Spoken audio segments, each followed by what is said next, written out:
Les pourquoi de François, un podcast où François pose des questions. Une présentation d'Autogestion Optimum.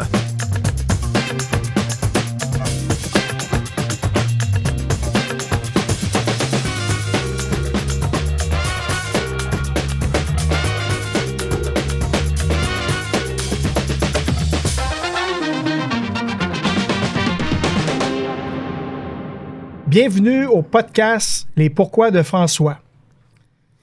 Aujourd'hui, au podcast, on reçoit un invité très spécial, Jacques-Yvan Asselin, un ami du secondaire. Ce qui, déjà là, témoigne de deux choses. On vieillit. Lui, il a mieux vieilli que moi. Oh. Mais surtout, Jacques-Yvan est le papa d'une athlète olympique, Olivia Asselin, qui vole littéralement dans les airs en slopestyle pendant que nous, on a déjà mal au dos juste à attacher nos souliers. On va jaser de tout ce que ça implique d'être le parent d'une telle machine de talent. Les sacrifices, l'aspect financier. Parce que oui, envoyer un enfant dans les airs, ça coûte plus cher qu'une passe de ski de soirée. Gérer l'entourage, les coachs, la pression et peut-être aussi les parents dans les estrades qui pensent tout savoir. Les joies, les déceptions reliées aux performances, les montagnes russes, littéralement et émotivement, on va jouer, on va discuter de ça. Bref, on va aller derrière les coulisses d'un parcours olympique, mais du point de vue d'un parent. Le rôle où, finalement, tu ne fais pas les sauts, mais ton cœur, lui, les fait à ta place. Installez-vous confortablement, attachez vos bottes, parce que Jacques-Yvan nous amène dans une ride qui ne manque pas de hauteur. Tout qu'une ride, mon pin. Mon Jack, oui, bienvenue. Monsieur. Je suis vraiment content de te voir ici. Un plaisir partagé. J'ai le goût de commencer par une petite mise en place. Mm-hmm. Tu m'as appelé comment? Je t'ai appelé Pin. Ouais. Pourquoi Pin? Regarde, tu sauras me le dire depuis le secondaire qu'on t'appelle Pin, donc Pin Lemelin, mais tu sais, c'est un petit surnom amical, comme tu m'appelles Jack, mon cher. Alors, on va garder ça simple ce soir. On dénature pas rien. On va se nommer comme on s'est toujours nommé. Alors, Jack, moi, c'est Pin.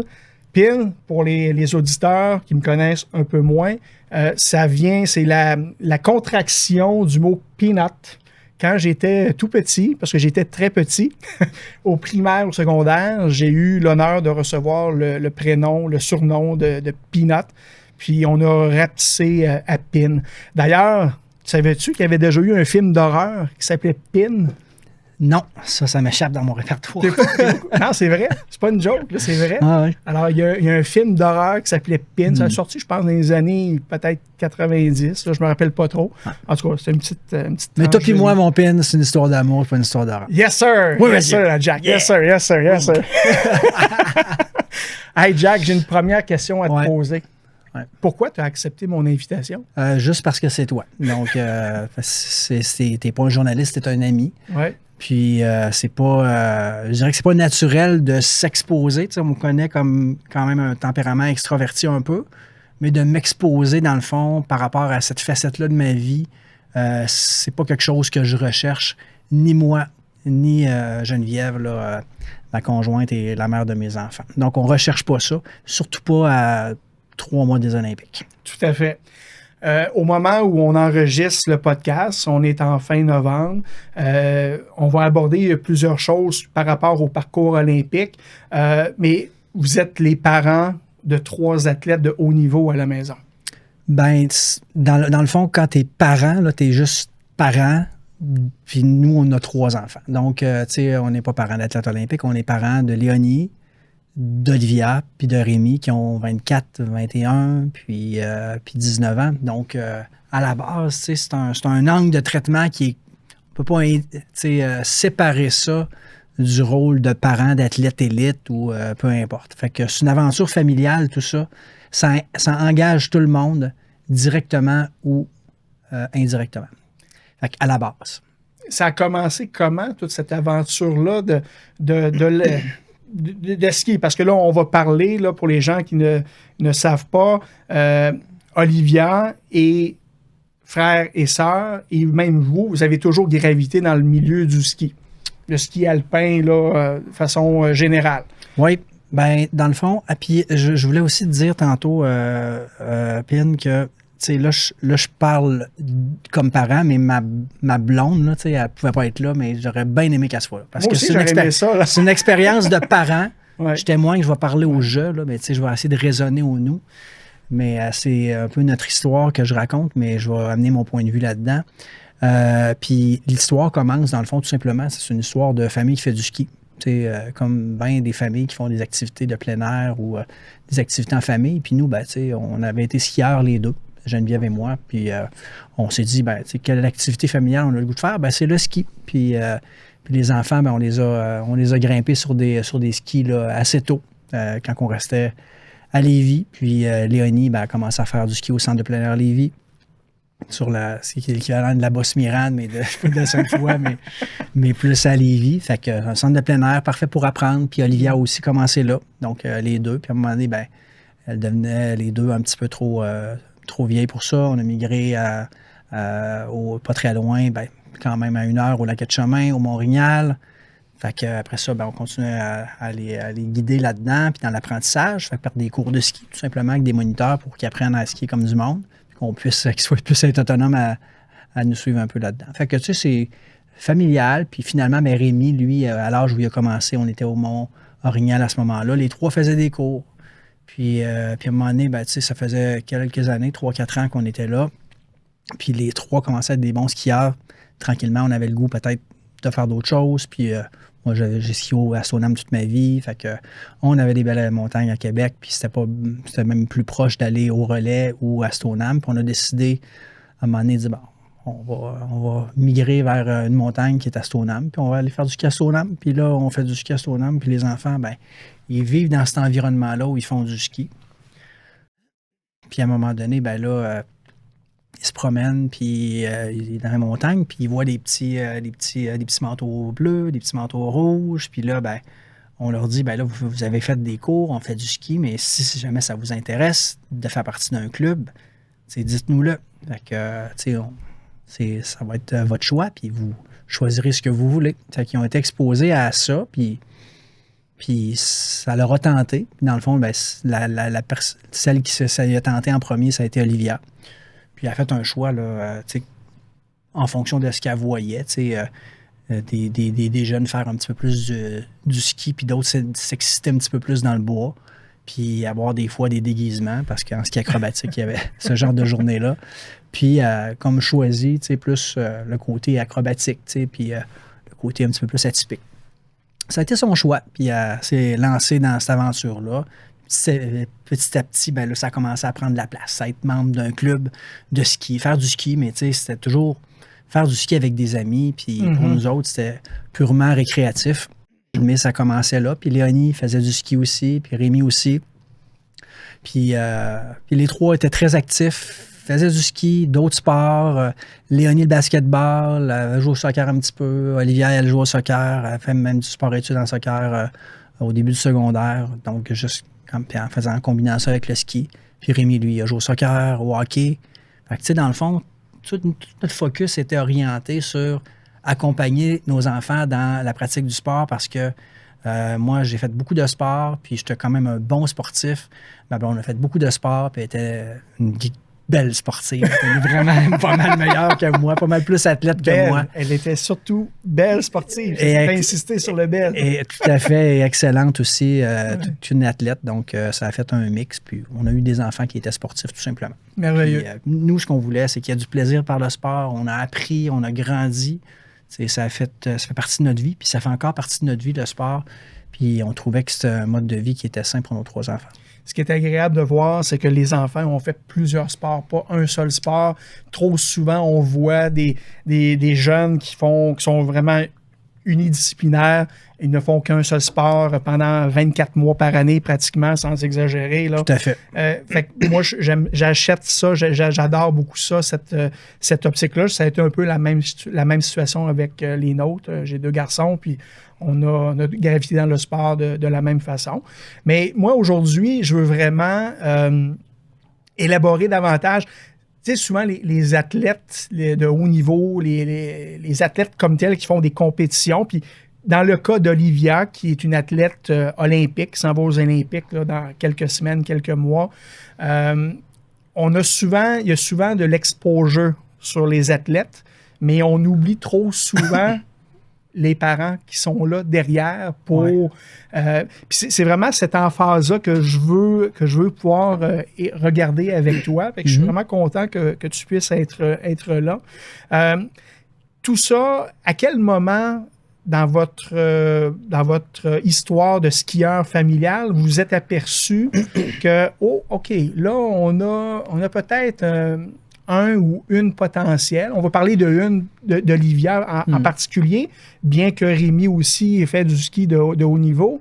Mais à partir de quand on s'aperçoit que, OK, là, on a quelque chose peut-être sous les mains. Ouais. Et qu'est-ce qu'on fait? Comment on réagit à tout ça? Oui. Je précise aussi qu'il y a un petit effet d'entraînement aussi autour du fait qu'Olivia s'est joint dans un club. Léonie, elle, n'était pas intéressée à jouer dans un club, fait qu'elle est devenue monitrice. OK. Fait que, elle s'impliquait autrement. OK. Puis Rémi, lui, joue au hockey puis en ski, mais il faisait du ski parce que sa sœur faisait du ski. Puis à un moment donné, il jouait au hockey, puis il faisait du ski, puis c'était inconciliable. Fait que, il a fallu qu'il fasse un choix. On lui a demandé de faire un choix. Il aurait pu prendre un chemin ou l'autre. Ça a été son choix. Puis il a suivi sa sœur. Puis là, ben, pour répondre à ta question plus directement, à quel moment on a senti qu'il se passait de quoi?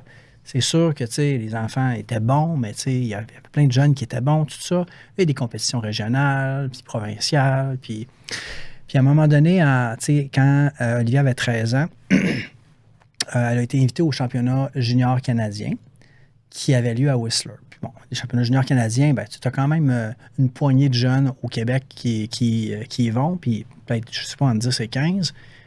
C'est pas exceptionnel, mais c'est une belle réalisation d'aller au championnat junior canadien. Mais nous, encore là, on est content, mais on ne sait pas trop ce que ça représente. Puis là, elle a 13 ans. Fait que c'était clair que... puis moi, j'avais l'opportunité, là, je venais de sortir de Desjardins à ce moment-là. Puis je venais juste d'arrêter de travailler là, puis j'étais disponible. Puis, j'ai pas toujours été le plus disponible pour mes enfants, mais là, ça donnait bien. J'avais deux semaines ou une semaine et demie, 2 semaines où je pouvais l'accompagner à Whistler. Fait que ça a été une belle expérience. Puis c'est là que, dans le fond, j'ai comme c'est la première fois que je voyais des athlètes d'autres provinces à l'œuvre dans le même sport que mes enfants, puis qu'Olivia. Et que là, j'ai pu voir, dans le fond, comment elle se positionnait par rapport à ces jeunes-là. Puis, dans le fond, elle a gagné pas mal toutes ou presque. Puis, c'était vraiment, là, c'est à ce moment-là qu'on a réalisé à Whistler que, oh, OK, fait que là, c'est ça ne s'arrêtera pas là. C'était une fin de saison, les juniors, en mars 2017. Fait que là, c'était clair que l'année d'après, elle retournerait probablement aux juniors. Puis là, ça va être où? Ça va être à Whistler? Ou, fait que là, tu le fais une fois, c'est bien le fun, c'est bien cool. Tu le payes, mais tu te dis, ouais, les prochaines saisons ou vont peut-être coûter cher si c'est ça le chemin qu'elle prend. Là. Fait que ça, c'est devenu angoissant un petit peu, assez rapidement, mais c'est là que ça s'est passé. C'est là qu'on s'est aperçu que, on était dans une voie là, qui nous engagerait, puis sur tous les plans, pour l'accompagner. La transition du ski loisir vers ski plus compétitif se fait somme toute quand même assez bien. C'est un élément que vous devez considérer de dire, OK, là, on va être appelé à voyager plus. Les centres d'entraînement, je ne sais pas, est-ce que les centres d'entraînement, c'est plus dans l'est ou dans l'ouest du pays, en slopestyle? Puis ça va m'inspirer une autre question. Pourquoi le slopestyle? Parce qu'au départ, j'imagine qu'elle ne faisait pas du slopestyle. Elle faisait du ski alpin comme tout le monde, ou la planche. Mais, fait, comment l'orientation vers le slopestyle, s'est faite? Puis à partir du moment où là, tu arrives dans ce sport-là, les centres d'entraînement, est-ce que c'est-tu à Québec? Est-ce qu'on est bien desservi pour le développement des athlètes? Parce qu'il y a une vue d'aller vers un certain haut niveau, là. Rappelons-nous. Là, François, il y a beaucoup de questions dans ta question. T'es capable d'en prendre, mon Jack. T'es capable d'en prendre. Ouais. D'abord, j'ai raconté qu'elle a choisi les petits bleus. Là. Fait que ça, c'était ceux qui faisaient du ski acrobatique. Dans le ski acrobatique, il y a différentes disciplines. Il y a le saut, la bosse, le slopestyle. À l'époque, le slopestyle n'est pas particulièrement développé.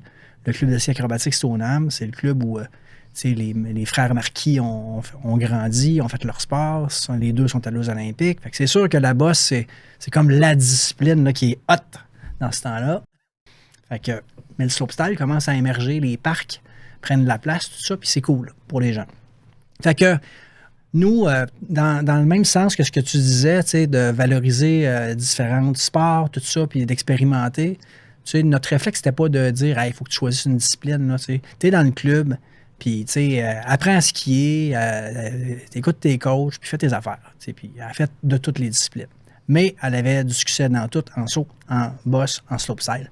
Mais à un moment donné, plus elle grandissait à l'intérieur du club, là, tu peux pas toute ta vie faire toutes les disciplines. Puis elle, c'était le slopestyle. Faire du parc, puis faire des acrobaties, puis sauter des grands sauts, puis comme être très acrobatique, ben, je pense que ça la rejoignait plus. Puis il y avait un côté, dans ce cas-là, encore là, je parle pour elle, là, mais je ne vais pas parler pour elle, mais je pense que ce qui l'attirait beaucoup dans ça, c'est le côté créatif du sport. Descendre une piste de bosse, faire des sauts acrobatiques, c'est pas la même chose que de faire des rails puis des big air avec la variété qu'il y a dans ça. Fait qu'il y a comme une partie de créativité puis d'agilité puis de quelque chose d'atypique dans ça, je pense, l'a attiré. Donc, son choix, là, s'est fait un peu, je pense, naturellement comme ça. Puis je pense que là, j'oublie les autres questions. Les parents, quand vous voyez là, que ça s'en va vers le slopestyle, on s'entend que c'est pas du ski de fond. Là. Ouais. Il y a un certain niveau de danger, hein, de blessure.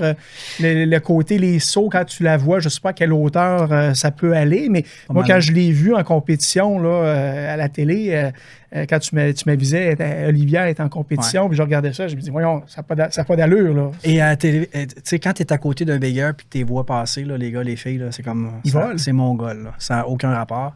Ça donne mal au cœur, juste de les voir aller. Ouais. Puis juste de passer à côté, tu sais, en ski, quand t'es pas là-dedans, fait que ça n'a rien à voir avec ce qu'on voit à la télévision, là, tellement ça donne le vertige. Si Geneviève... Puis pour revenir à l'aspect risque, quand, dans le club, ce qui nous sécurisait, c'est la qualité de l'encadrement. Mm-hmm. Tu sais, c'est pas des jeunes qui se garochent dans des parcs, tout ça. Oui, c'est sûr qu'il y en a qui sont un peu plus casse-cou, mais tu as des entraîneurs, puis ils ont la responsabilité d'aider les jeunes à apprendre le sport acrobatique. Donc, c'était trampoline, l'été, rampe d'eau.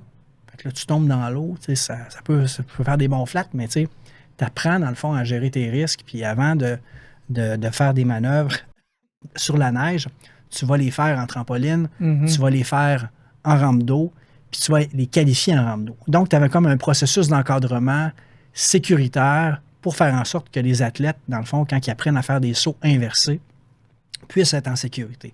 Ça, pour un parent, je veux dire, c'est majeur. Là. Fait que tu es supposé devenir compétent avant de le faire. Tu ne deviens pas compétent en le faisant. Tu le développes, ta compétence à le faire. C'est la philosophie derrière l'entraînement dans un sport acrobatique structuré.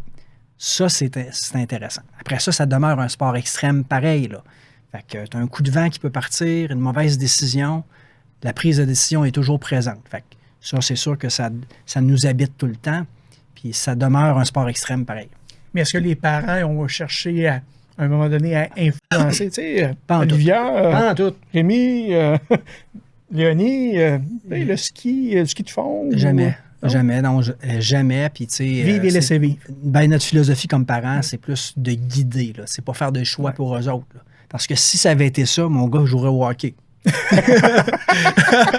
te jure que j'aurais. T'aurais été coach. Je l'aurais amené vers le hockey. T'aurais été coach. J'aurais continué à l'être, mais en même temps, tellement content du choix qu'il a fait dans un sport qui est individuel, mais où il y a un esprit qui est collectif. Là. C'est pas un sport individuel où le monde c'est pas malsain comme compétition individuelle. Un esprit de groupe incroyable dans le slopestyle. Puis je peux pas rêver que mes enfants fassent un sport individuel comme celui-là. C'est le meilleur sport individuel pour être en gang. Fait que non, jamais les diriger. Plus les aiguiller, les responsabiliser dans leurs choix, qu'ils comprennent l'impact pour eux autres de ces choix-là. En bout de ligne, les choix leur appartiennent. Puis il faut qu'ils faire des choix éclairés, c'est toujours une bonne idée. Mais diriger dans des choix, non. Fait que dans ce sens-là, ça a été leur décision. Puis même chose, si je reviens à l'anecdote, Léonie, tu veux-tu faire du ski là-dedans ou là-dedans? Ou Rémi, tu veux-tu faire du hockey ou du ski acrobatique? Ça, c'est ta décision. Mais tu sais, viens pas chialer que tu t'ennuies du hockey ou que tu t'ennuies du ski. Tu vas prendre ta décision. C'est deux sports qui sont inconciliables. Fait que, maintenant, peu importe ce que sont les décisions, vous les encouragez dans leur choix, dans leur décision de dire je veux faire ça. Et leur ça, nom c'est toute la différence pour les jeunes, hein, de se sentir appuyés puis de se sentir encouragés. Là. Puis de leur non-choix des fois. Fait que, des fois, c'est pas toujours des décisions, c'est des expériences que tu vis, puis tu prends des décisions, toi, t'es pas nécessairement conscient, raisonné, mais à un moment donné, il t'arrive ça. Pourquoi il t'arrive ça? Ben, il y a des choses qui t'appartiennent, il y a des choses qui appartiennent à ton environnement, mais tu as de l'emprise sur quoi? Fait que ça, là-dedans, comme guide, là, c'est comme faire équipe à deux. Ça, c'est malade. Ouais. Ça, c'est aidant. Oui. C'est la chance que vous avez effectivement d'être une famille unie. Alors, tout le monde gravite autour du ski. Fait que tout le monde aide tout le monde parce qu'il doit y avoir des moments de joie, des moments de tristesse reliés à des performances, à des échecs, à des blessures, découragement, la fatigue d'entraînement. Donc, j'imagine que l'esprit familial où tout le monde comprend un peu cette réalité-là et tente à aider. J'imagine que c'est un impact important là, pour tout le monde. T'es moins loin que ça dans l'expérience. Il y a comme une réalité logistique des choix de vie qu'on fait comme famille. À partir du moment où tu acceptes que tes enfants soient dans un club ou fassent un sport X, Y, ben là, tu vis avec, comme tous les parents, il faut que tu trimbales à gauche et à droite dans des pratiques, dans des compétitions. Ben, c'est la même chose en ski, sauf que là, c'est tout le temps en montagne. Ben, nous, ça nous a forcé quelque part à un moment donné, on a loué un condo, mais ça coûtait une beurrée. Fait que tant qu'à le louer, on va l'acheter. Puis là, ben, tu achètes un condo. Puis là, rapidement, tu t'aperçois que ta réalité comme famille tourne autour du fait que tu as besoin de proximité avec les installations, juste dans la région de Québec. Fait que nous, on a acheté un condo à Stoneham. À un moment donné, ils ont décidé d'aller en sport-études à Cardinal-Leroy. Puis c'est Rémi qui a décidé d'y aller quand il est passé de la 6e année en secondaire 1, il a dit, moi, je m'en vais là. Puis c'était à Cardinal-Leroy. Mais toi, tu es à Lévis là, comme famille. Tu restes à Lévis.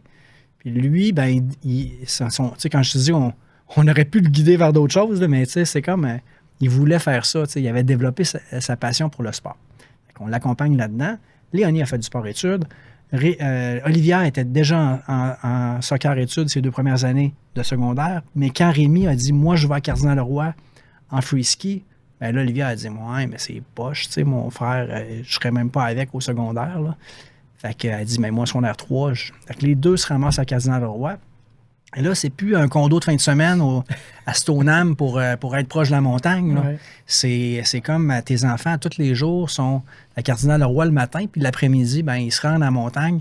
Puis toi, il faut que tu ailles les chercher à 4h, 4h30, mais tu travailles à gauche puis à droite.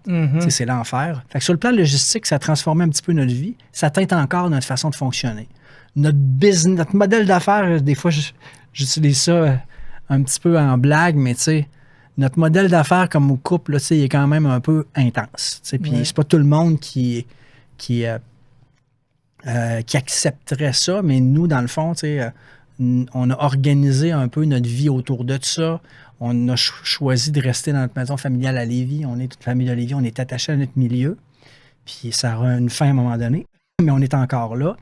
Puis on a un port d'attache maintenant à Lac-Beauport, à côté du relais, parce que le sport-études était là. Fait que nous, il fallait comme se simplifier la vie, dire, ben quand les enfants vont finir leur journée, ils niaiseront pas sur le bord des rampes d'eau, puis l'automne, puis l'hiver, la station ferme à 4h30, je sais pas, et ils vont être capables de rentrer à la maison tout seuls. Puis nous, ça va nous aider. Fait que le défi logistique lié à la pratique d'un sport localement comme ça, il y en a tout le temps un, peu importe le sport. Tu joues au hockey, ben c'est pratique, parti, puis tu te promènes d'une région à l'autre dans la province, puis des fois, tu sors à l'extérieur. Ben, c'est la même chose. Ben, il y en a, nous, notre réalité, ça a été ça, mais ça a fait en sorte que nos semaines, des fois, il y en a un qui est à Lévis, puis l'autre à Lac-Beauport. Pourquoi? Parce qu'il y en avait deux dans le ski, puis qu'on avait Léonie qui était à Lévis. Puis on trouvait ça aussi important qu'il y ait une présence avec Léonie qu'une présence avec Rémi puis Olivia. Fait que ça, tu sais, ça a comme teinté nos choix. D'être là pour nos 3 enfants, indépendamment de ce qu'ils vivaient. Tu sais, tout ça était fondamental pour nous autres. Fait que ça a fait un modèle d'affaires où on est capable, on est content de se voir, très content de se voir quand on se voit. Mais souvent, tu sais, on se serait tapé dans la main en passant le pont, les deux, puis en se croisant, là, tu sais, en auto. Fait que, mais c'est comme ça. Mais on est bien là-dedans, puis on a... c'est une façon d'être proche de nos enfants. C'est une très belle façon. Le sport, je pense que c'est un équilibre, un esprit sain dans un corps sain. Il y a des belles valeurs reliées au sport, entretenues puis rehaussées par un esprit familial comme vous avez, l'entraide. Moi, je trouve ça de toute beauté. Vous n'êtes pas unique à vivre ça. Il y en a plusieurs qui vivent de cette façon-là, mais de l'entendre, de se le faire rappeler, moi, je trouve ça super important. Il y a un volet que je veux amener. Tu as un peu touché à ça. On a dû faire des choix. On a dû acheter un condo éventuellement. On demeure à Lévis. La route, les voitures, le déplacement, l'essence, les frais, le sport-études. Le sport-études en tant que tel coûte un montant d'argent. Tout à fait. Donc, comment Jack et Geneviève gèrent ça? Parce que veut pas, il y a des sacrifices qui doivent être faits. Tu parles du plan financier, là? Le plan financier, il y a des décisions, l'investissement, l'argent s'en va plus dans une direction. On sacrifie certaines vacances, certains voyages. Est-ce que vous avez des commandites? Là, peut-être à un certain niveau, là, il y a beaucoup de choses qu'on peut élaborer plus à un autre niveau. Mais à la base, au début... Ben, tu sais, dans le fond, quand je parlais de l'expérience de Whistler, là, l'angoisse était là. D'abord, j'ai raconté aussi que j'avais plus d'emploi à ce moment-là, donc j'étais en relocalisation. Fait en partant, tu te dis, je suis content au bout. C'est un excellent timing, tu sais, pour vivre une explosion des coûts l'année prochaine. Fait que c'était clair que, tu sais, les circonstances, des fois, sont intéressantes, puis la vie fait bien les choses. Mais au moment où, à ce moment-là, en 2017, je me suis impliqué dans le conseil d'administration du club de ski acrobatique de Stoneham, puis le poste qui était disponible sur le CA, c'est le poste des responsables des commandites. Donc, j'ai pris mon rôle à cœur, puis là, j'ai développé les commandites pour le club. Puis, crème, c'était bon. J'ai vraiment pimpé le portefeuille de commanditaire du club. J'ai triplé les revenus du club en commandite. Suis-je surpris? Ben, tu sais, je sais pas, mais moi, je me connaissais pas ça à ce moment-là. Puis, j'étais gestionnaire de métier, mais je n'étais pas vendeur. Puis, crime, je croyais à ma cause, je croyais au club de ski, je vendais ça, puis, crime, ça marchait. Mais là, quand tu développes ton coffre à outils de développeur d'affaires du club, tu t'aperçois que, il faudrait que je fasse la même chose pour mes enfants, sans aucun conflit d'intérêt. Fait que là, j'ai monté le portfolio, puis j'ai cherché des commanditaires. Okay. Parce que je savais que ça coûterait cher, puis parce que aussi, ben, tu sais, je me disais, c'est pas... Ça me tente pas, puis je pense pas que Geneviève, ça y tentait, mais je vais parler pour moi. Moi, ça me tentait pas que mon budget discrétionnaire familial passe au complet dans le ski de un ou de deux de mes enfants, peu importe. À ce moment-là, ça se posait pas comme question pour... Mais juste pour Olivia, à ce moment-là, je commencerais pas à payer des billets d'avion à Olivia. On va s'empêcher de prendre des vacances en famille l'été avec Léonie puis avec Rémi parce qu'Olivia coûte, que ses saisons coûtent, je sais pas, dans ce temps-là, va peut-être commencer à coûter 10 000, 15 000 les premières années. Là. Mais, fait que c'était ça. Donc, j'ai cherché des commanditaires. Puis ça, ben, ça me demande quand même pas mal d'humilité. Fait que t'aimes ça vendre, mais en même temps, moi, j'ai vraiment passé la gratte de toutes mes connaissances, c'était mon réseau, les entreprises où je faisais affaire. J'ai sollicité, fait que j'ai cherché des commanditaires, puis je me suis organisé, dans le fond, pour qu'on puisse payer, dans le fond, les saisons des enfants pour essayer de ne pas être vulnérable sur le plan financier, jamais leur faire sentir non plus que c'était pas possible pour eux de persévérer là-dedans puis de poursuivre. On va s'arranger. Ben, on va s'arranger, mais tu sais, moi, c'était on va s'arranger, mais On va prévoir. j'avais déjà une hypothèque puis une deuxième pour le condo. Ben, ça ne me tentait pas d'en avoir une troisième pour le ski non plus. Donc, tu sais, j'ai beaucoup travaillé là, à trouver des commanditaires dans une logique de réciprocité aussi, tu sais, en étant reconnaissant puis en étant pas trop gourmand, généreux en même temps là-dedans. Fait que du donnant-donnant dans le sens où, tu sais, on ne fait pas juste prendre un chèque une année puis on donne pas de nouvelles, tu sais. Fait qu'il y avait comme quelque chose, une expérience, tu sais, qu'on voulait créer. Puis en 2017, Olivier, elle avait 13 ans, 14 ans, je commençais, là. Tu sais, tu vends quoi, là? Tu sais, une commandite, c'est comme une commandite d'équipe de hockey, là, tu sais.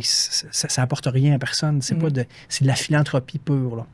Fait que, tu sais, je remercie la vie d'avoir, tu sais, pu rencontrer là, plein de belles entreprises qui ont donné des 150, des 300, des 500, des 1000, puis qui ont juste dit « OK, ben, on va aider, on va donner », tout simplement. C'est de la philanthropie. Puis à Lévis, la communauté était là, puis mon réseau, mes amis. Fait que, puis ça, ben, ça, on a perpétué ça, plus redirigé vers Rémi, parce qu'Olivière, tu sais, après un certain nombre d'années, je dirais depuis 3-4 ans, elle a plus une autonomie financière. Donc, on est comme épargné de ce souci-là financier pour elle parce qu'elle a fait sa place là, parmi l'élite mondiale, on va le dire. Puis, elle a la chance d'être commanditée. Mais pour Rémi, ben là, lui, il est dans une zone où il a besoin d'appui, les saisons coûtent cher, tout ça. Puis, ben, il n'est pas installé comme Olivia dans l'élite mondiale nécessairement. Il est écœurant, Rémi, mais c'est ça. Fait que tout ça aussi dans une optique, quand je te disais, on a 3 enfants, là, c'est Léonie, ben, on n'arrêtera pas de payer ses études, puis c'est important. Puis on se voyait pas, nous autres, dire on n'aidera pas Léonie quand elle va avoir besoin de nous autres, mais on va aider nos enfants à aller faire du ski dans d'autres pays ou dans d'autres provinces. Ça faisait pas de sens pour nous autres. Donc, il y avait ce souci-là qu'on avait, là. Moi, en tout cas, ça m'a beaucoup habité. Je ne veux pas dire plus que Geneviève, mais moi, ça m'a toujours habité. Est-ce que Léonie est encore, à ce jour, impliquée? Tantôt, tu disais qu'elle entraînait, elle faisait un petit peu là, Est-ce qu'elle est encore impliquée de près ou de loin dans le domaine? Ben, pas dans... Tu sais, elle était monitrice, elle faisait un peu de sous, mais tu sais, Léonie fait sa vie, puis elle a bâti ses choses, le bac, maîtrise, tout ça, elle est à la maîtrise. Puis quand je te parlais de se séparer, tu sais, logistiquement, à un moment donné, Léonie, elle était allée en appartement, puis elle était pas à la maison, donc on n'avait plus la contrainte de vivre à 2 places, mais on vit à 2 places pareil. Fait qu'on l'a fait pour elle, mais maintenant, on le fait plus parce qu'il faut quand même se séparer, puis ça ne nous tente pas de passer nos semaines non plus tout le temps au Lac-Beauport. Fait que nos enfants ont installé leur vie là-bas. Mais Léonie, tu sais, dans le fond, c'est sûr que, tu sais, elle continue de s'intéresser à ça. Des fois, elle fait du bénévolat dans des compétitions. Fait qu'on n'est pas obligé d'en faire, puis elle le fait quand même parce que, ben, tu sais, c'est une façon pour elle de s'impliquer, puis on y propose, tu sais, aussi, parce que du bénévolat, on en fait depuis longtemps. Puis on fait du bénévolat dans des compétitions où, tu sais, mettons, Rémi fait une NORAM à Stoneham, c'est trippant, là, tu sais, il y a des athlètes écœurants du Canada, des États-Unis. C'est un beau spectacle, mais en même temps, il faut faire du bénévolat, puis c'est le fun, puis Léonie, elle, ça la garde un petit peu groundée, puis je pense qu'elle aime ça faire ça. Elle n'est pas obligée, mais elle le fait. Elle même aller faire du bénévolat, m'emmener une journée avec Geneviève. Ça n'avait rien à voir avec le sport des enfants, au centre de plein air Lévis, pour une journée, pour des immigrants qui expérimentaient tout ça. Fait que, Léonie est allée avec les Geneviève, c'était purement philanthropique, random, mais elle l'a fait parce que, ça fait partie de nos vies, tout ça, pareil, puis... Ouais.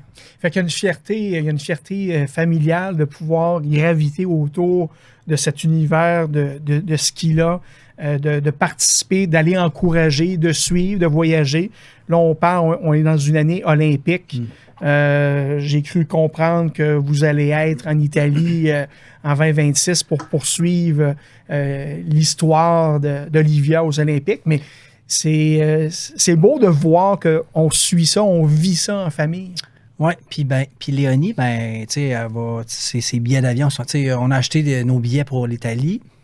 Olivier est pratiquement sûr d'être qualifié pour les Olympiques, là, c'est techniquement, là. Puis nos billets sont achetés. On va être là en Italie.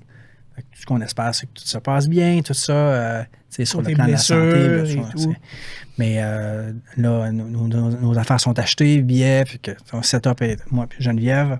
Puis Léonie est là. Fait que, tu sais, puis si Rémi aurait voulu être là, ben, il serait venu, mais lui, ben, il s'est blessé en février passé, fin février-mars. Il s'est fait opérer en ski. Donc, il s'est défait un genou, chirurgie.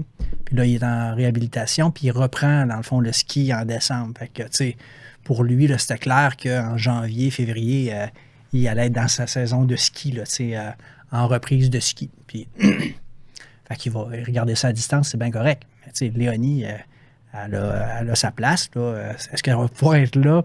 On a déjà acheté ses billets, mais elle est quand même dans des études au 2e cycle, tout ça, puis elle veut bien faire les choses, fait qu'elle fera un choix en fonction de ça, mais elle est très proche de l'expérience qui s'en vient. Si on ramène un petit volet économique, financier, tantôt tu disais que maintenant, Olivia, elle est purement, complètement commanditée.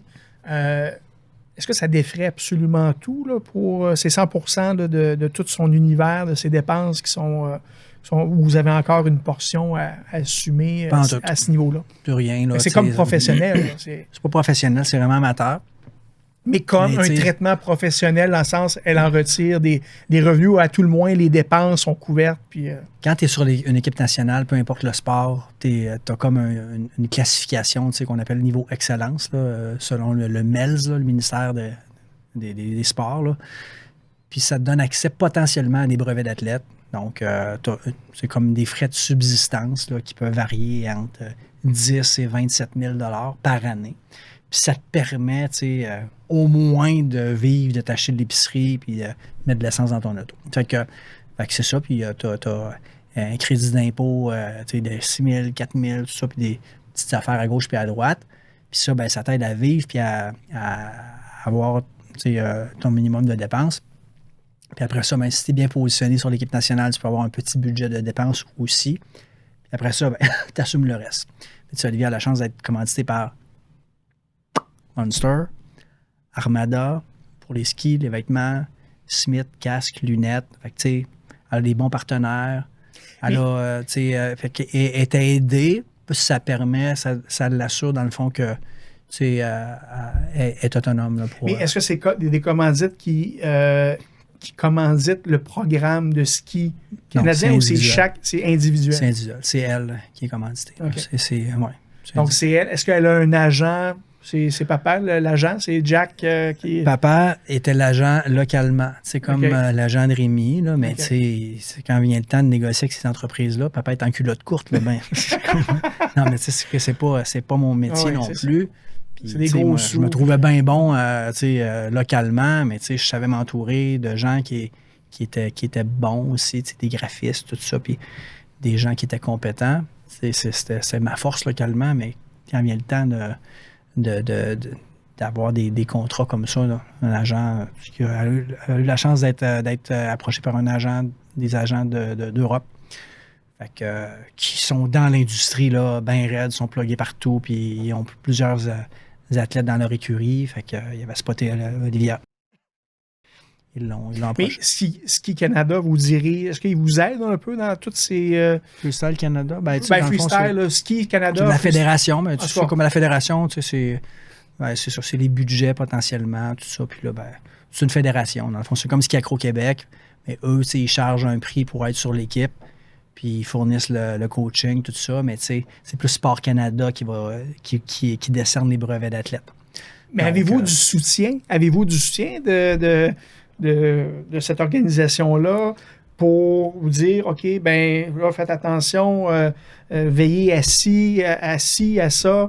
Est-ce qu'il y a-tu du guidage un peu? Là? Je ne sais pas si c'est clair comme... Parce que, dans le fond... Il faut que tu vois tes affaires. Ça, c'est le bout aussi où les parents, il faut qu'ils soient proches de leurs enfants, de mon point de vue. Puis c'est vrai aussi dans n'importe quelle structure sportive. Là, les enfants jouent au hockey, tu es mieux de savoir comment ça se passe. C'est même chose pour d'autres sports. Il y a toujours un petit peu d'hommerie partout où il y a de l'homme. Fait que, il faut que tu checkes tes affaires, il faut que tu les accompagnes dans une structure administrative pour faire en sorte que ils comprennent l'environnement, les règles, les exigences. Puis quand tu es dans une équipe ou sur une équipe nationale, ben tu as des droits, mais tu as surtout des exigences, tu as un contrat, puis il faut que tu le respectes. Fait que c'est sûr que, tu sais, quand tu joues au hockey pour le plaisir, ou tu joues au basket, puis où tu es dans un environnement X, tu n'es pas préoccupé par l'aspect administratif. Je peux te garantir que mes enfants qui font du slopestyle, là, l'administratif, là, ils ne pensent pas à ça quand ils sont sur un rail ou dans un big air. Tu sais, c'est comme pour eux autres, là, c'est pas quelque chose qui est important. Fait que, tu sais, c'est à nous de les guider puis de les aider à comprendre dans quel environnement ils vivent, puis qu'est-ce qui est à faire, qu'est-ce qui est à pas faire aussi. Puis développer le lien de confiance avec l'organisation, avec les coachs, tout ça, bien ça leur appartient. Mais, tu sais, on est là pour les aiguiller là-dedans, pour qu'ils fassent leur place. Tu sais, c'est comme toi puis moi, tu sais, on a travaillé dans des organisations. Tu es dans une organisation. Donc, tu es comme un salarié, pas de salaire. Mais il reste que tu es régi par une gouvernance puis un fonctionnement que tu dois comprendre pour être capable de garder ta place, dans le fond, dans cet environnement-là. C'est la même chose, je pense, dans tous les écosystèmes. Est-ce que ça laisse un peu de place pour les parents à avoir leur place dans cet écosystème-là, comme tu mentionnes? Tout tourne autour de l'athlète, mais est-ce qu'il y a quand même, les parents ont une certaine implication avec les bonzes de cette organisation-là? Pas bien, je te dirais, puis que c'est mieux pas, parce que, tu sais, c'est eux, comme dans la société, qui doivent faire leur place, tu sais, ils doivent faire leur place aussi dans ces environnements-là. C'est sûr que, tu sais, je racontais l'expérience du CA à Stoneham, j'ai été sur le CA à Stoneham, ça me permettait de comprendre aussi comment tout ça se passe, tu sais. Puis c'est sûr que t'es mieux d'être impliqué, pas juste en bénévolat. Puis moi, tu sais, je suis un gars d'administration, tout ça.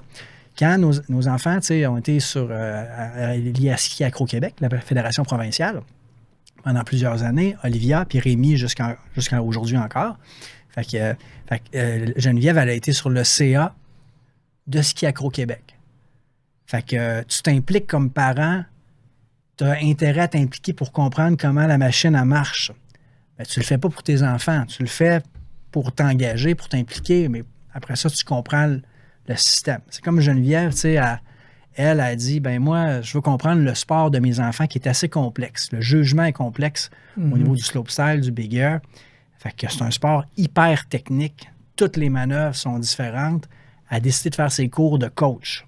Pas de coach, de juge plutôt. Donc, pas pour être coach, pour être juge. Donc, des cliniques de juge, tout ça. Puis elle l'a fait en bosse, quand Olivia et Rémi faisaient de la bosse. Elle l'a fait aussi en slopestyle, juste pour être capable de comprendre le sport. Comprendre comment il est jugé aussi, parce que c'est un sport qui est jugé, qui est bien jugé en général. Fait que cette implication-là dans un système, dans l'environnement, il est là pour t'aider à comprendre, pas à gérer ton enfant, à le guider là-dedans, puis à s'assurer que, tu sais, il va comprendre dans quel environnement il est. Fait que ça, tu sais, c'est pas à nous autres. Puis, tu sais, on n'a jamais coaché des enfants. Jamais on a coaché nos enfants dans ce sport-là. J'ai coaché Rémi au hockey, tu sais, j'ai coaché Léonie, Olivia au soccer, tout ça, Olivia. J'ai coaché, mais pas dans le ski. Je connais, tu sais, je suis pas un coach. Puis on veut pas être coach. Puis ils sont bien encadrés. Fait que, puis même à la maison, quand on est avec nos enfants, puis même Léonie qui joue encore au basket, puis qu'on va la voir, on la coache pas pendant ses games, puis on la coache pas à la maison avant, après, tu sais, on jase avec. On n'a jamais coaché nos enfants non plus. Puis c'est à eux de faire leur choix. Ils peuvent nous raconter un petit peu comment ils cheminent là-dedans dans leurs manœuvres, tout ça, mais nous, on est des guides, on encadre, on s'assure qu'ils se sentent bien, qu'ils se sentent en sécurité psychologiquement, qu'ils gèrent leurs risques, leur cheminement, qu'ils prennent des décisions, ont des décisions à prendre sur leur itinéraire de compétition, tout ça, sur les voyages, les entraînements. On les encadre, on les guide. C'est à eux de prendre des décisions. Puis le lien, le canal de communication doit être particulièrement important, là, d'avoir ta fille à l'autre bout du pays ou en Europe avec pas des inconnus, mais avec des gens qui sont en dehors de ton milieu familial. Donc, le lien de confiance doit être présent, mais le lien de communication avec l'enfant, avec l'athlète, OK, s'il y a quelque chose qui ne va pas, il faut que tu nous le dises. Il faut qu'il y ait cette confiance-là. Là. C'est sûr que ça, c'est une zone d'angoisse quand même significative. Il faut que tu apprennes à lâcher prise. Puis aussi, ben, quand tu acceptes que ton enfant joigne une équipe puis voyage avec des adultes, avec des jeunes, même des pères, hein, parce que la sécurité dans le sport, c'est pas juste les coachs, tout ça, puis les dirigeants, c'est les athlètes, des fois entre eux autres, il y a des écarts d'âge, tout ça. Fait que c'est sûr que ça, il y a une zone d'angoisse. Mais de ne pas avoir de nouvelles, même à 21 ans, 19 ans, les deux sont dans leur bulle quand ils sont en voyage. Fait que si ça va... quand des fois on a des nouvelles, on dit ben quand on a des nouvelles, c'est parce qu'il se passe de quoi. Ou si on n'a pas de nouvelles, tout va bien. Fait que ça, c'est pas si pire. Mais d'apprendre à faire confiance. Mais de développer leur autonomie dans ça. Après Whistler, là, 13 ans, j'ai fait 3 ou 4 voyages avec Olivia dans l'année suivante. Yukon, Calgary, puis il me semble que je n'ai fait un autre à un moment donné. Juste pour l'aider à voyager. L'aider à fonctionner dans un aéroport. Puis parce que c'est elle qui gérait ces trucs complètement de façon autonome. Ben, pas à ce moment-là, mais dans le fond, tu t'en vas à l'extérieur, il faut que tu apprennes à comment ça marche dans un aéroport, comment tu récupères tes bagages, comment tu te déplaces, tu gères tes journées, ton autonomie quand tu es 10 jours à quelque part, tout ça, puis tu organises. Est-ce qu'elle voyageait seule ou elle voyageait avec son équipe? Toujours en équipe. Toujours en équipe. Donc, il y avait quand même un peu d'encadrement, mais ce que tu as fait est incroyable d'avoir dit à ton enfant, je vais te montrer les... J'avais pas le choix. Là. Elle avait 14 ans à ce moment-là, à part le 13 ans de Whistler. Là, c'est-à-dire, elle était bien trop jeune. Fait que jusqu'à 14 ans, 15 ans, puis après ça, c'est plus de m'assurer que il y a quand même un adulte responsable, qui c'est souvent le coach à qui tu fais confiance, puis que tu sais là, qu'elle va être en sécurité, puis elle demeure plus jeune que les autres. Fait que de monter sur une équipe nationale à 15 ans, c'est déjà une situation atypique, de mon point de vue, mais ça, c'est ma partie, c'est beaucoup trop tôt. Beaucoup trop tôt. Facile à dire après, mais c'est ça qui est arrivé. Fait que là, c'est sûr que ça l'expose à toutes sortes de situations, mais tu essaies encore là de la guider, mais tu regardes ça après coup, puis tu te dis, j'aurais-tu fait des choses différemment? Peut-être, mais tu sais, quoi, là? Comment tu peux dire, j'aurais pas fait ça de même après ce qui se passe maintenant? Pourquoi avoir des regrets? Tu peux pas mettre une cloche à gâteau sur ton enfant pour qu'il soit en sécurité ou une cloche en verre. Tu t'apprends pas à devenir un citoyen ou à fonctionner dans la société en vase clos. Je pense que encadrer, guider, aider à être autonome, c'est la clé. Très facile à dire. Mais au moins, on a eu des zones de transition comme ça, puis ça l'a aidé à vivre des expériences quand même positives là, plus à l'avancée. Dans une équipe comme ça, est-ce qu'il y a un volet compétition entre eux? Parce qu'ils font des performances pour eux, mais le côté compétitif, là, est-ce qu'il faut qu'ils soient absolument meilleurs que l'autre à côté? Est-ce qu'ils vont vraiment se battre pour dire hey, moi, je vais être meilleur que lui, puis s'il y a une belle performance, je vais être déçu parce que moi, je vais être 2e ou 3e ou exclu du podium?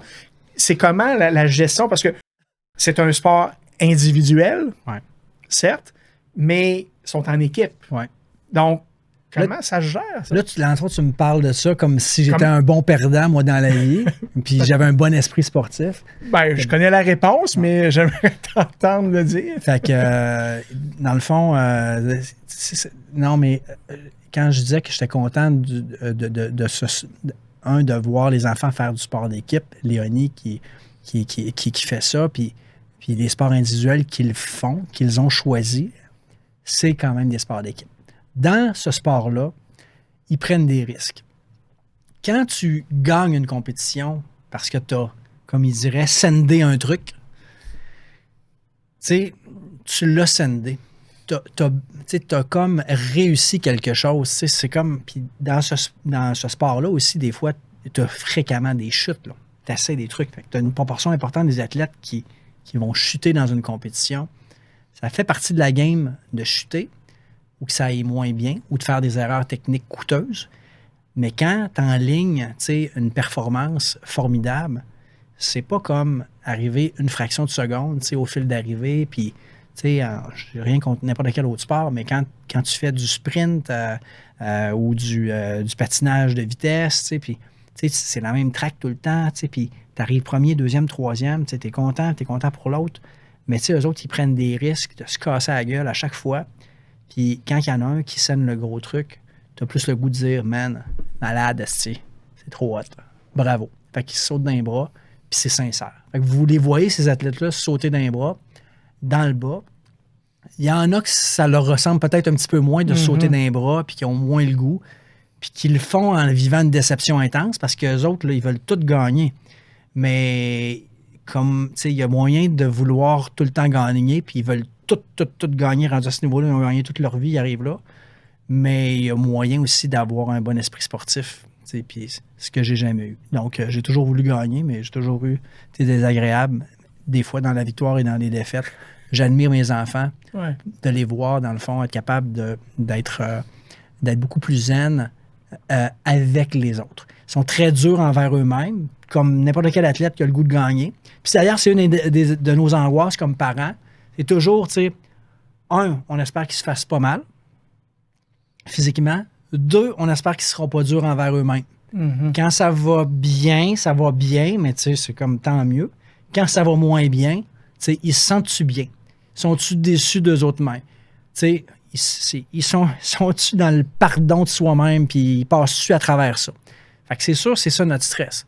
C'est le même maudit stress qu'on a quand on regarde nos enfants à 5 ans, 10 ans, dans n'importe quel sport. Ça a toujours été la même préoccupation que j'avais. Je suis sûr que c'est la même affaire pour Geneviève. Ils se sentent-tu bien? Il ne faut pas qu'ils se fassent mal. Puis ils se sentent-tu bien? C'est juste ça. Ils se sentent bien. Puis en plus, dans ce sport-là, il y a une entraide. C'est dans la culture du sport de chiller ensemble, de se respecter. Il y a une culture autour du free ski qui est différente de n'importe quel autre sport. Les athlètes sont toujours impressionnés par les autres. C'est un sport extrêmement spectaculaire, de risque. Donc, nécessairement, ça devient une communauté où les gens ont un respect incroyable là-dedans. Je te dis pas que pas des fois des gens qui ont des comportements qui sont moins, je dirais, acceptables dans ça, mais en général, la philosophie autour du sport est beaucoup dans l'appréciation de ce que l'autre va faire. Et c'est des belles valeurs. Des belles valeurs bien entretenues. Je vois que, Jacques-Yvan, Jack, tu bois un petit quelque chose, un petit liquide. Ben oui. Qu'est-ce donc? Peux-tu nous en parler? Parce que c'est toi qui m'as apporté ça tout à l'heure. La corqueuse. Peux-tu nous en dire plus? Je peux t'en dire plus, c'est sûr, parce que, tu sais, quand je te disais qu'avec les commanditaires, on a toujours essayé d'être reconnaissant puis d'avoir une approche, tu sais, qui est réciproque. On essaie de développer un sentiment d'attachement. Ben, tu sais, l'intention derrière ça, on va se le dire, c'est que d'une année à l'autre, ils renouvellent la commandite. Mais tu sais, c'est sûr que, tu sais, quand tu t'es intéressé à eux puis à leur donner des nouvelles tout au long de l'année, ben l'année d'après, ça leur tente plus puis ils savent quel genre de saison les enfants ont passé. Fait que dans l'approche de reconnaissance, on a fait des affiches, tu sais, puis qu'on donnait à chaque année des belles affiches, un remerciement, des cadeaux.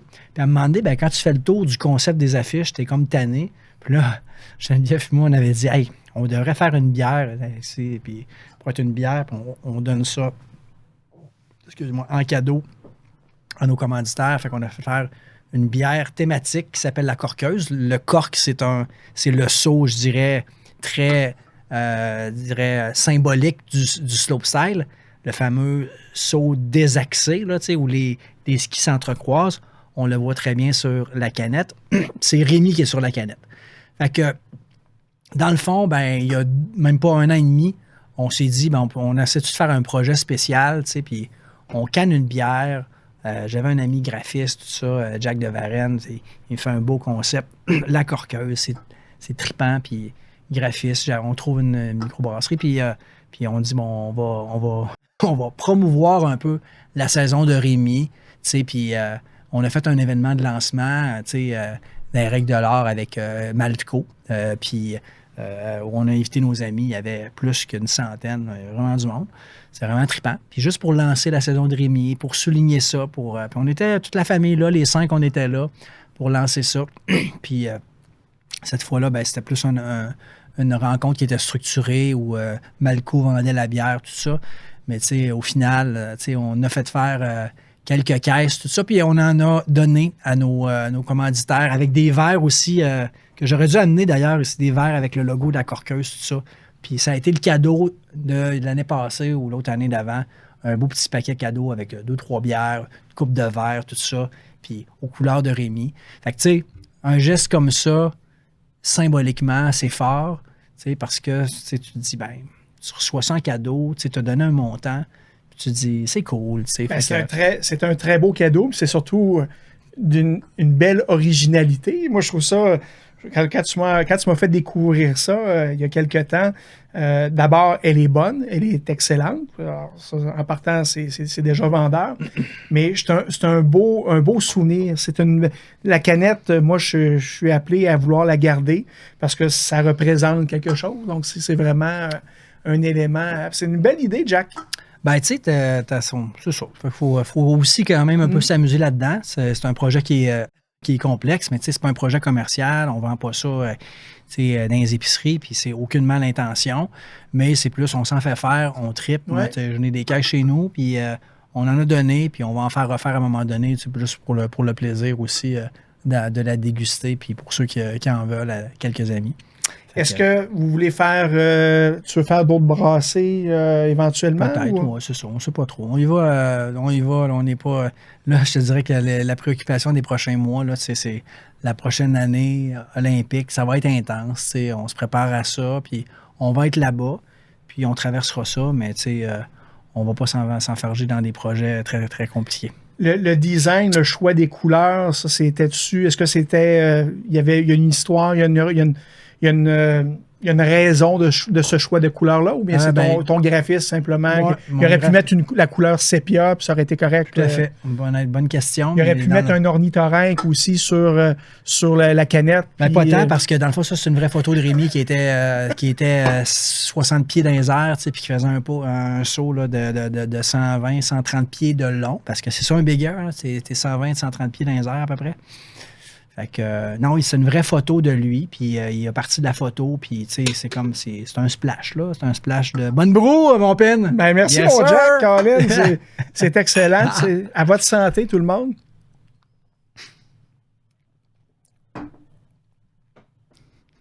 Jacques-Yvan, Jack. C'est plus Jack, il faut que je dise. Jack, tantôt, tu me parlais que l'accompagnement aux compétitions, se promener, aller suivre nos enfants lors des compétitions, mais à un moment donné, ça vient avec une limite financière. On en a parlé un petit peu tout à l'heure. Ouais. La possibilité de toujours suivre dans tous les déplacements, c'est absolument impossible, autant logistiquement parlant, côté travail, côté financier, mais vos enfants, quand ils sont en compétition à l'extérieur, comment vous faites pour gérer ça? Là? Suivre l'encouragement à distance, puis suivre les compétitions, parce qu'on veut... Ouais. Puis il y en a qui sont télévisés, il y en a qui ne le sont pas, il y en a qui suivent du live scoring. Fait que ça, c'est un petit peu la torture. Je te dirais, là, tu sais, c'est encore là, tu te dis, ben, tu veux pas qu'ils se blessent, tu veux que ça se passe bien, tu veux qu'ils se sentent bien, mais ils sont pas proches de toi. Puis toi, ben, t'es à Québec ou à Lévis, puis il est 2 h du matin, puis ou 3 h du matin, puis les autres sont en Europe, puis il est 9 h du matin, puis ils se lancent là-dedans. Là. Fait que tu fais quoi, là? Est-ce que tu gâches ta nuit, puis tu deviens totalement dysfonctionnel, soit dans ta nuit, soit au travail, parce que des fois, les compétitions sont en après-midi, ben là, c'est le matin. Fait que je te dirais que tout ça nous rend passablement dysfonctionnels. On arrête un peu de vivre. Moi, personnellement, c'est comme si tu peux pas ne pas penser à ça tout le temps. Fait que ça, c'est l'enfer. Puis ça, là, on a vu beaucoup des témoignages de parents, d'athlètes, de documentaires. On s'est toujours intéressé à ça. D'athlètes, de Michael Kingsbury, les Sœurs du Four-Lapointe, puis tous les parents d'athlètes qui nous racontent leur expérience de vivre d'essayer de vivre l'expérience, de suivre leur enfant, mais sans nécessairement tout voir, puis de se lever en plein milieu de la nuit, tout croche, pour écouter ça. Ou encore, puis moi, dans mes stratégies, souvent, je fais exprès pour ne pas me réveiller. Fait que, si la compétition est à 3 heures du matin, même me lever à 3 heures du matin puis regarder ça, c'est complètement désagréable, stressant, tu sais. Tu vois ça, tu attends les résultats qui tombent, tu regardes ça. J'aime autant dire, bon, je vais me réveiller à 5 heures, je sais que ça va être fini. Fait que là, je vais juste voir le résultat, pas le supplice de la goutte des résultats qui tombent minute par minute, tout ça. Puis, tu sais, des fois, ben, à chaque fois que les compétitions arrivent, comme là, il y a une première Coupe du monde de l'année, vendredi, ça va être à 3 heures du matin. On va faire quoi? Geneviève, je pense qu'elle ne dormira pas de toute façon. Fait qu'elle va se lever, elle va le regarder, le live scoring. Puis moi, ben, je sais pas ce que je vais faire. D'une fois à l'autre, tu le sais pas. Fait que ça, c'est un peu... tu sais, c'est le côté aussi, c'est un sport extrême. Fait que toujours, ça t'habite tout le temps. En même temps, tu fais confiance, puis tu veux tout le temps que la personne soit fière d'elle, tout ça, qu'elle soit contente de son résultat. Fait que dans ce sens-là, ça demeure tout le temps la même préoccupation. Fait que la distance, ça, c'est quelque chose. Puis même si c'est à la télévision, même si c'est le jour, tu suis ça, t'arrêtes de vivre. Tu fais juste penser à ça, puis tu es plus fonctionnel là, pour faire tes journées. Fait que c'est clair que ça, c'est des moments qui sont pesants quand même. Là, Est-ce que la gestion des blessures, est-ce que vous avez eu à gérer ça, des blessures importantes, autant pour un que pour l'autre? Ben, Rémi, lui, s'est défait un genou là, en février, opération quand même majeure au privé en mars, puis là, ben, c'est un 9 mois de réhabilitation. Fait là, une expérience quand même intense. Qu'on a tourné en opportunité pour lui. Dans le fond, quand je te disais, on accompagne nos enfants, on a comme vu, bon, c'est quoi les opportunités qu'il y a pour toi là-dedans? Ça lui a permis de finir ses maths de 5 au printemps, ses maths fortes plutôt. Puis après ça, il a travaillé cet été, puis comme l'année passée. Puis aussi, ben, il a été à temps plein cet automne, puis il va être capable de continuer à temps plein cet hiver, dans un programme qu'il a choisi, puis parce qu'il y a une vie après la vie d'athlète. Fait que c'est devenu l'opportunité. Olivia, elle, c'est sûr que sa vie, c'est le ski. Et c'est la blessure qu'elle a eue, je pense qu'en 2023-2024, tout ça, ça a été une expérience quand même pas évidente. Elle s'est disloqué un coude, puis pas longtemps après, quelques semaines après, quand elle a repris la compétition, elle s'est cassé le coccyx. Fait que 2 blessures. C'est des blessures, mais tu sais, quand tu te disloques un coude, c'est pas comme disloquer une épaule, c'est un petit peu plus désagréable. Tu as un plâtre, tout ça. Puis c'est parce que tu es mal tombé en Big Air. Tu sais, la fois d'après, en Big Air, tu t'en rappelles. Là, Fait que c'est quand même assez... ça laisse des traces psychologiquement. Puis après ça, ben, ça installe possiblement dans la tête de l'athlète, je le présumerai pas, mais des zones de doute. Mais pour nous, ben, c'est sûr que on peut facilement ressentir, dans le fond, ou s'imaginer comment nos enfants peuvent vivre la déception de se blesser, d'être à l'écart. Mais c'est un sport extrême, c'est un sport de chute, c'est un sport de blessure. C'est inévitable que ça arrive dans une carrière dans ce sport-là. Fait que c'est sûr que ça a été difficile. Puis, encore là, je vais parler pour mes enfants, j'aime pas ça, mais je vois Rémi comment il le vit. C'est sûr que il s'est tourné vers d'autres options transitoirement en attendant de reprendre la compétition parce qu'il aspire encore à continuer à grandir dans le sport, puis l'équipe nationale, etc.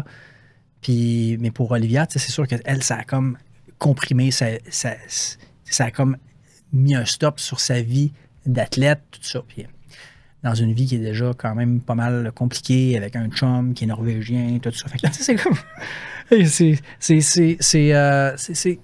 c'est particulier pour le volet des blessures. Mais ça, on a quand même été chanceux là-dedans.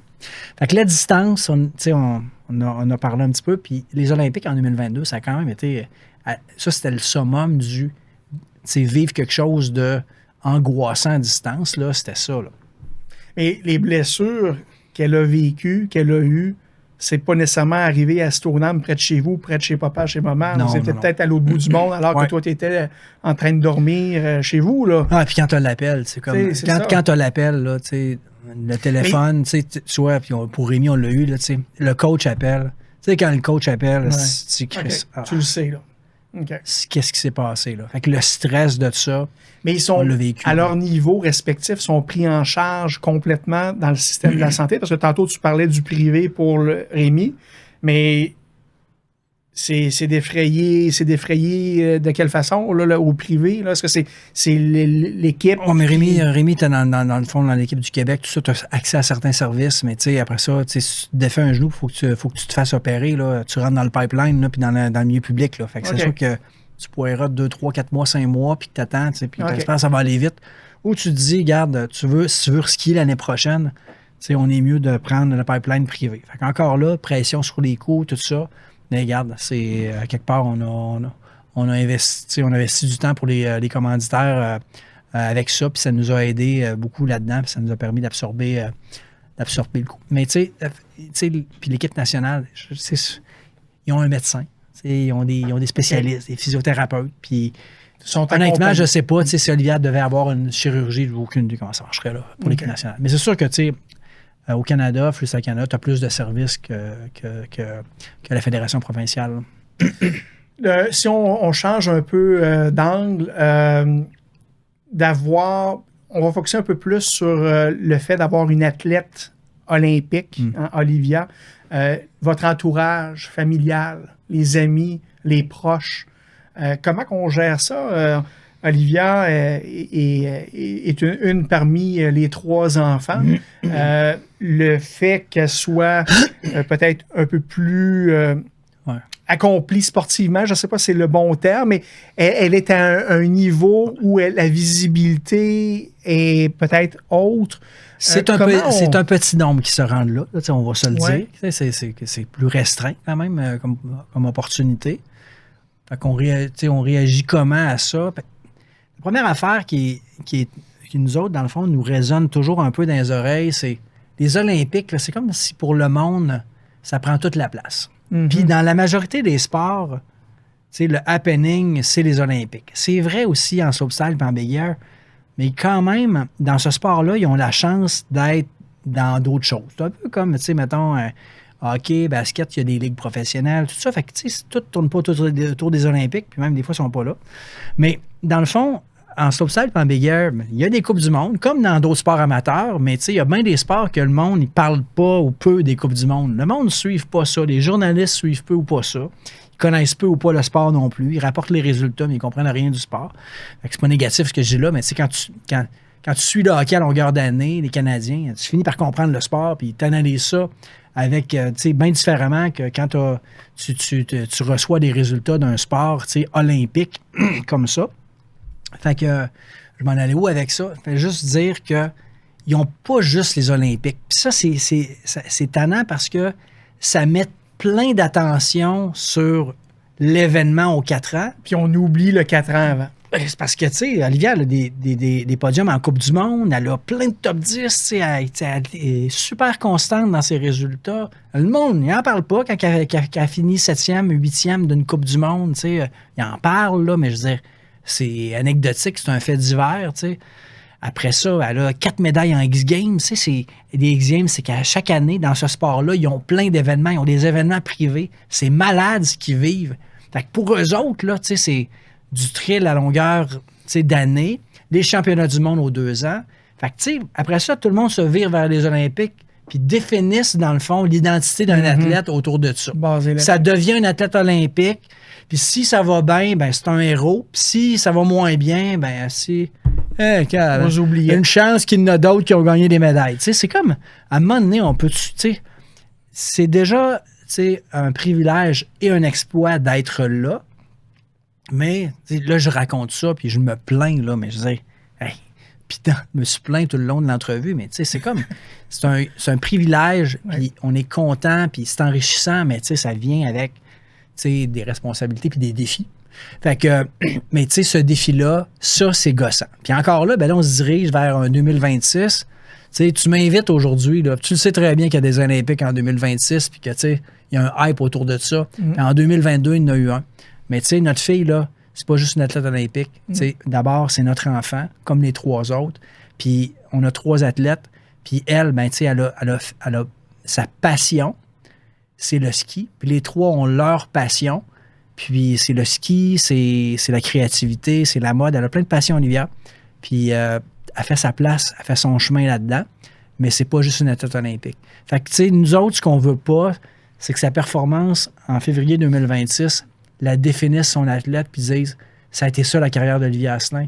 0, comme une barre. Olivia, tu sais, c'est une athlète qui est déjà accomplie. On est fiers de son cheminement, des apprentissages, des étapes, des difficultés qu'elle a surmontées. Puis on est fiers qu'elle fasse partie de l'équipe de l'élite mondiale. Puis elle est fière, dans le fond, aussi d'avoir participé les dernières années au développement d'un sport.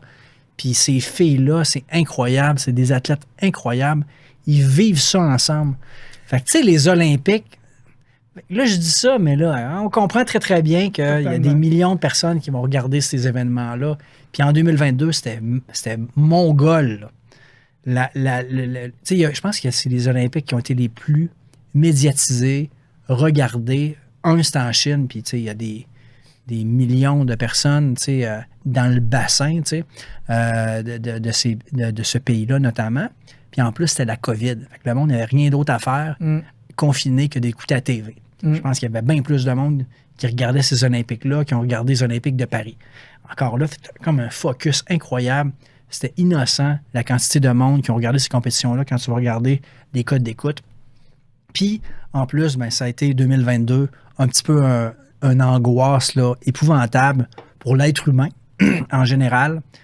Pour les parents d'un athlète comme ça, dans le temps, là, c'était, tu te demandais, il va-tu avoir des Olympiques? Tu sais, quand le rêve de ton enfant, c'est d'aller aux Olympiques, puis que tu sais qu'elle a accès à ça, puis qu'elle fait des... Fait qu'elle a la chance peut-être d'y aller, mais tu ne sais pas s'ils vont avoir lieu. Parce qu'il y en a un qui avait été reporté, je pense, les Olympiques d'été. Fait que là, ils vont-tu avoir lieu? Puis là, en plus, tu vas-tu avoir la COVID? Puis si tu as la COVID, ben là, tu sais, en Chine, eux autres, tu rentres pas dans le pays si tu as la COVID. Fait que tu vas passer des tests à tous les jours. Fait que nous, on accompagnait notre enfant à passer des tests pendant 3-4 semaines, à tous les jours. Tous les jours, là, tu sais, les narines, puis ah ouais. Puis là, c'était... Puis tout le temps, l'épée de Damoclès sur la tête pour venir dire, y a-tu quelqu'un qui va y briser son rêve, tu sais, qui va l'empêcher de rentrer dans l'avion? Puis c'est pas ça. Une fois dans l'avion, une fois rendu là-bas, continue à passer des tests 3 fois par jour. Enfin, j'exagère un peu, mais je pense pas ça, j'exagère. C'était ça, là. C'est anxiogène. Mais c'est pas juste ça. Tu te prépares pour une compétition que tu n'as jamais vécue toute ta vie. Fait que tous les athlètes dans tous les sports, je pense qu'ils ont tous vécu ça. Puis tu arrives là-bas, c'est des astronautes. Ils sont tous habillés en blanc. Tu vois même pas leur visage. C'est comme capoté. Puis nous, on regarde ça à distance. On dit, serait bien le fun d'être là-bas, c'est les Olympiques.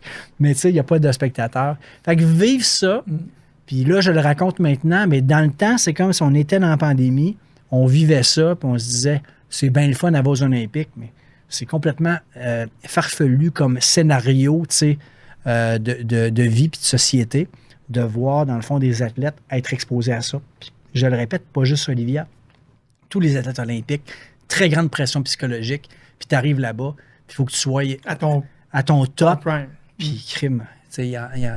Après ça, ben là, tu sais... Dans son domaine, dans sa spécialité, la fenêtre de performance optimale, est-ce qu'elle est dedans actuellement avec son âge? Est-ce que l'opportunité, elle a plusieurs Olympiques encore devant elle ou normalement, c'est le prime time, c'est là? Ben là, Lia est dans une zone de maturité dans son sport. Ça donne qu'elle a monté sur l'équipe nationale à 15 ans. Fait que là, ça en a 21. Elle est dans sa 7e année. Je compte-tu bien, moi, là? Pas en tout. Là, c'est pas... 15 ans, 21, c'est ça. Elle est dans sa 7e année. Elle a 6 de fête, elle est dans sa 7e année. Dans sa 7e année, puis aussi, tu sais, elle a pris confiance en elle. Elle a appris, tu sais, dans la compétition. Fait que, tu me demandes, es-tu dans son prime time? Il y en a qui vont être dans leur prime time à 16 ans, 17 ans, 18 ans. Mais les plus vieux dans son groupe, ils ont quel âge actuellement? Ah, ben il y a une Suissesse, là, Sarah Flynn, qui a peut-être au-dessus de 30 ans. OK. Fait qu'il y en a qui ont continué jusqu'à 36. OK. Bon, est-ce que... Fait que, mais Sarah Flynn est comme dans le top 10 là, mondial. Fait que c'est sûr que tu peux grandir plus tardivement, mais je pense que c'est un sport que élite à faire des sauts de cette envergure-là. faire ça plus que 12 ans, d'après moi, là, ça hypothèque le corps un petit peu. J'imagine. Ouais. Mais tu sais, c'est ça. Mais ce qui est le fun, c'est que elle, Olivia, elle skie par passion. Elle aime ça. Puis nous, ce qui est le fun d'avoir faire, tu sais, là-dedans, c'est t'as du fun, t'as du plaisir, mais continue comme ça. Fait que ça, c'est notre mindset là-dedans. Fait que vas-tu aller aux Olympiques en 2030 là, à Salt Lake City? On le sait pas. Tu peux-tu juste t'assurer que tu fais des bons choix, que tu as du fun, que tu gères tes affaires toi-même, tu gères ta carrière, tu gères tes partenaires, tes commanditaires. C'est comme toi, là. T'es plus un enfant, là. T'es un adulte, tu prends tes décisions. Puis après ça, ben, tu sais, il va se passer quoi dans ton après-carrière? Elle va continuer à faire du ski, elle va garder ses commanditaires, mais à un moment donné, elle va peut-être vouloir se réinventer. Encore là, tout ça va y appartenir. Bravo. Bravo. Des heures de plaisir. Puis le regard des autres, là, c'est dans ta question tantôt. T'sais, dans tout ça, ben, comme tout le monde est omnubilé par le côté olympique de la chose, puis le fait que plus les gens parlent d'un athlète, ça devient d'une certaine façon une figure plus publique. Ben là, on revient dans la vraie vie. Ben, dans la vraie vie, la figure publique, c'est comme notre enfant. Quand il est ici, on est content. Puis le regard des autres, c'est sûr, est teinté de ça. Fait que les gens qui nous côtoient, ben, ils nous côtoient nous autres. J'ai des amis à Geneviève, ils côtoient pour Geneviève, puis moi, c'est la même chose. Puis j'ai ma vie, mais c'est sûr que des fois, quand les gens sont exposés à Olivia, ben, ils vont s'intéresser à elle comme athlète, dans sa situation, puis dans ce qu'elle vit. C'est plus accessible, c'est plus facile d'initier un contact. Puis je reviens avec la question de on est des parents, mais des parents de 3 enfants et non les parents d'une athlète olympique. Ben, c'est des situations où on est en famille, puis que nos 3 enfants sont là, puis que des gens qu'on côtoie moins fréquemment, ou même d'autres qu'on côtoie fréquemment, qui dans le fond tombent en contact avec nos 3 enfants. Qu'est-ce que tu penses que l'être humain est porté à faire pour briser la glace? T'sais, nous, comme adultes, on n'est pas assez nono pour juste parler de météo puis de ce que tu as fait en fin de semaine. Ben, eux autres, c'est quelqu'un qui arrive en situation comme ça va vouloir créer le contact avec les gens. Puis, le réflexe des gens, ça va être de dire « Ah, moi, Olivia, non. » Fait que là, tu connais quoi des personnes, mais quand tu es plus extérieur de cette vie-là, privée, ben, c'est la vie publique qui embarque. Fait que la vie publique, ben, si les gens s'adressent à Olivia, qui s'intéresse à Rémi, qui s'intéresse à Léonie? Qui s'intéresse à toi et à Geneviève? Oui. Il ne faut pas s'oublier. J'en souffre pas beaucoup, je te dirais. mais c'est un peu ça. Mais anecdotiquement, oui, mais humainement, comment, dans le fond, Rémi puis Léonie vivent ça. Comment ils vivent ça, cette espèce d'attention-là? Les gens sont jamais mal intentionnés. Non, tout à fait. Les gens, dans le fond, vont vouloir créer une zone de discussion, de confort. C'est un peu comme des enfants, des frères et sœurs, puis tu en as un qui est malade. Fait que c'est sûr que si quelqu'un est malade, grave, pendant 3 mois, 6 mois, 1 an, à chaque fois, les gens s'inquiètent, they care. Fait qu'ils vont s'intéresser à l'enfant malade, mais ils vont peut-être oublier qu'il y en a 2 autres qui vivent avec l'enfant malade puis qui ont peut-être moins d'attention à cause de ça. Fait que on a toujours essayé, mais c'est tout qu'un défi, de faire sentir à nos 3 enfants qu'ils étaient uniques dans tout ce qu'ils faisaient, individuellement, puis qu'on est fiers d'eux égal. Puis Pin, je peux te dire une affaire que je le ressens, ce que je dis là. Absolument. Je pense que c'est beau de le répéter, de l'entendre. Ça peut paraître facile simplement de le dire, mais quand on le sent vraiment, ça fait plus d'1 heure qu'on se parle, là. Puis la fierté autour des 3, tu as souvent ramené les 3 au courant de la conversation. Fait que c'est le fun. Chacun est unique. Comme parents, vous avez su gérer ça. C'est pas facile de le faire puis de répartir équitablement les ressources, le temps, l'énergie, l'aspect financier. Fait que bravo, vous avez fait ça de main de maître. C'est tout en votre honneur. Et je peux te dire, ben là, c'est comme c'est une science très inexacte. C'est peuplé aussi d'essais-erreurs. c'est peuplé aussi de discussions avec tu sais, Geneviève, où on essaie de faire des bons choix, d'être cohérent dans l'encadrement puis dans les discussions qu'on a avec nos enfants. Fait que c'est quand même un défi, là, puis c'est une science qui est très inexacte. Puis on a fait des erreurs là-dedans, puis on a appris aussi. Fait que, mais dans tout ça, tu sais, être là quand ils ont besoin de nous autres, tu sais, je pense, comme parents, c'est un petit peu ça, la base. Jack, on est dans les derniers moments de notre superbe rencontre. Est-ce qu'il y a une question que tu aurais aimé te faire poser ce soir? Écoute, non, il n'y a rien qui me vient en tête. Est-ce que demain matin, en fait, lorsque tu vas revenir sur cet épisode-là de mon podcast, C'est Pourquoi de François, est-ce qu'il y a une chose en particulier que tu aimerais que les gens puissent retenir de notre échange de ce soir?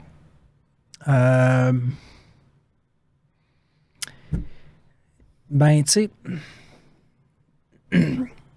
bon, les gens, dans le fond, j'ai fait un témoignage de parents, puis, ben, tu sais, il y a comme le parent, là, puis là, tu sais, je vous parle comme parent en ce moment, mais en même temps, dans la vraie vie, tu sais, je suis un personnage, j'ai des qualités et des défauts aussi, puis est-ce que, tu sais, je sais pas, tu sais, dans le fond, j'espère juste que le jugement, tu sais, est appréciatif autour de l'histoire parce que, tu sais, je te dirais que je viens de partager des choses que je prends pas le temps de partager de cette façon-là à mon entourage. Puis, ben, si ça les aide à un petit peu mieux comprendre, dans le fond, la dynamique que ça implique, qui n'est pas exceptionnelle, mais dans le sens où, tu sais, qui est une dynamique de parents qui aiment leurs enfants, puis qui les accompagnent dans leurs expériences, puis comme plusieurs dans le sport. C'est vraiment juste ça. Fait que je pense pas que c'est exceptionnel ce qu'on fait. Je pense qu'il y a beaucoup de parents qui le font. Mais tu sais, c'est avec une certaine humilité que j'ai accepté de partager cette expérience-là. J'espère que le jugement va être appréciatif. Ben, écoute, mission accomplie, Jack. Vraiment, sincèrement, j'ai été très ravi que tu acceptes mon invitation. Il y a de tout sur mon podcast. Il y a des invités de différents milieux. Je trouvais important de mettre de l'avant le côté athlète, parent. La gestion de l'athlète, mais du point de vue parent, tout ce que ça implique. Je pense qu'on a appris énormément. Moi, j'ai appris énormément. Et en fait, j'ai été parent moi-même d'athlètes, des jeunes à un différent niveau. Mais c'est toujours de se ramener que pourquoi on fait ça? On le fait pour eux. On le fait simplement pour les accompagner, pour être présent, pour partager des moments. Puis là, c'est un autre niveau, mais vous l'avez bien fait, puis vous continuez de le faire, puis j'espère que vous allez le faire encore très longtemps. Absolument. Dans la fin de mon segment, j'ai un petit volet un peu cocasse. Ah oui. J'aimerais, Jack, que tu puisses, en fait, pour alimenter la continuité de l'écoute de mon podcast, d'un épisode à un autre, j'aimerais que tu puisses poser une question à mon prochain invité, mais sans savoir qui est cet invité-là. Donc, aurais-tu une question à poser? Ça peut être n'importe quoi. N'importe quoi.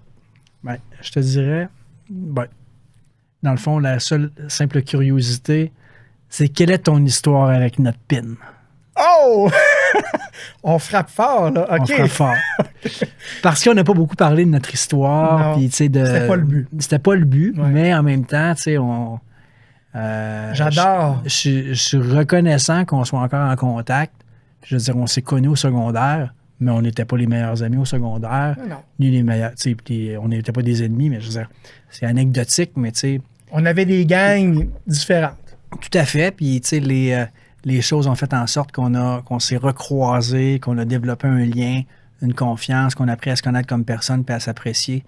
Puis ça, ben, tu sais, je me dis, toutes les personnes que tu vas inviter, assurément, vont avoir développé un lien de confiance avec toi.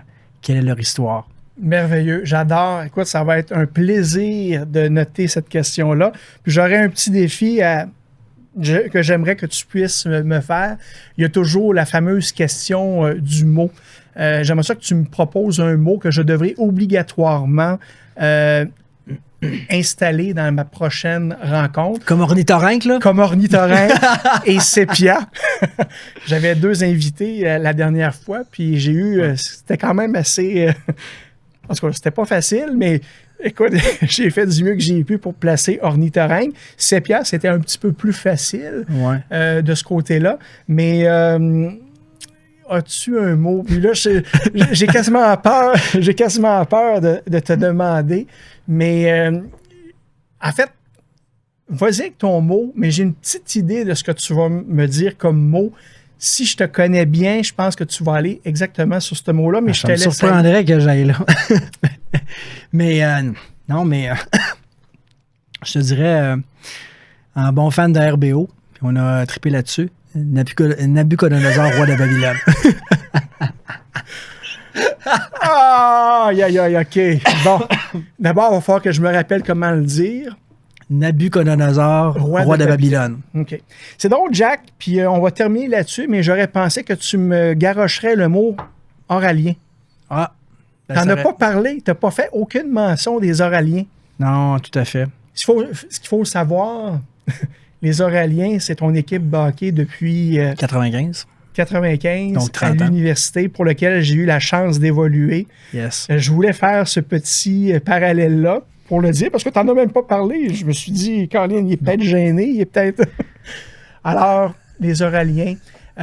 c'était hors sujet du parent d'athlète. Pas de problème. Mais, François, tu as 2 défis.